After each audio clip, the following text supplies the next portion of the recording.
Hi friends, எல்லாருக்கும் வணக்கம். Welcome to our channel. இன்றைக்கி நம்ம என்ன பார்க்க போகிறோம்னா, ஒரு நான் வெஜிடேரியனுக்கான பெஸ்ட் சூப்பு ஸ்டாலை தாங்க பார்க்க போகிறோம். நான் வெஜிடேரியன் தான் இந்த வீடியோ ஸ்கிப் பண்ணிட்டு போயிடுங்க. வெஜிடேரியன் எல்லாரும் உங்கள் நான் வெஜிடேரியன் ஃப்ரெண்டுக்காக நீங்கள் ஷேர் பண்ணி விடுங்க. இந்த கடையை பற்றி நம்ம சொல்லணும்னா, எக்ஸாக்டாக கரைஞ்சாவடி HDFC பேங்க் ஆப்போசிட்லேயே இருக்குது. தள்ளுவண்டியில் தான் வச்சுருப்பாங்க, ஆனால் ஹைஜீனாக தான் வச்சுருக்காங்க. அதோடு இல்லாமல் இந்த கடைக்கு பின்னாடி ஒரு மசூதி வேறு இருக்குது. இந்த லேண்ட்மார்க்கே உங்களுக்கு போதும் இந்த கடைக்கு போகிறதுக்கு. நீங்கள் இது பார்த்தீங்கன்னா, இந்த பேர் பார்த்தீங்கன்னா பிஸ்மில் சூப்பு ஸ்டாலுன்னு ஒரு பேர். இங்கே வந்து என்னென்னலாம் விற்கிறாங்கன்னா, மட்டன் சூப்பு, அதுக்கப்புறம் வந்து சிக்கன் பக்கோடா, அதுக்கப்புறம் வந்து ஈரல், அதுக்கப்புறம் வந்து நிறைய வெரைட்டிஸ்லாம் நிறைய வச்சுருக்காங்க.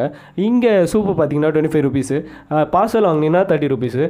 அதோடு இல்லாமல் சிக்கன் பக்கோடா வந்து போன்லெஸ் வந்து எவ்வளோன்னு பார்த்தீங்கன்னா 100 கிராம் வந்து 50 ரூபான்னு விற்கிறாங்க. அதோடு இல்லாமல் ஈரல் பார்த்தீங்கன்னா 100 கிராம் 35 ரூபான்னு விற்கிறாங்க.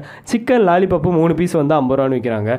இந்த கடையை யாராச்சும் ட்ரை பண்ணியிருந்தீங்கன்னா கீழே கமெண்ட் பாக்ஸில் கமெண்ட் பண்ணுங்கள். இந்த வீடியோ பிடிச்சிருந்தாலும் லைக் பண்ணுங்கள், ஷேர் பண்ணுங்கள், சப்ஸ்கிரைப் பண்ணுங்கள், கமெண்ட் பண்ணுங்கள். பக்கத்தில் இருக்க பெல் ஐக்கானை டச் பண்ணிட்டு ஆளுங்க ஊற்றுக்கோங்க. அப்போ தான் நான் போடுற ஒரு வீடியோ உங்களுக்கு நோட்டிஃபிகேஷனாக வரும். ஆனால் இந்த வீடியோ பார்த்தீங்கன்னா இவர் நல்ல கேரக்டர் தாங்க. செமையாக நல்லா பேசினார். அதோடு இல்லாமல் நல்லாவும் பண்ணுறாரு. கண்டிப்பாக போய் ட்ரை பண்ணி பாருங்கள். நல்லா இருந்தது. மிளகெல்லாம் போட்டு பயங்கரமாக போட்டு வச்சுருந்தாங்க. நான் இன்றைக்கி ப்ளைன் சூப்பு தான் நான் குடித்தேன். ஆனால் நல்லா இருந்தது. அதுவே நல்லா இருந்தது. கண்டிப்பாக ட்ரை பண்ணி பாருங்கள். தேங்க்யூ ஃபார் வாட்சிங். நெக்ஸ்ட் வீடியோவில் பார்க்கலாம். Bye bye.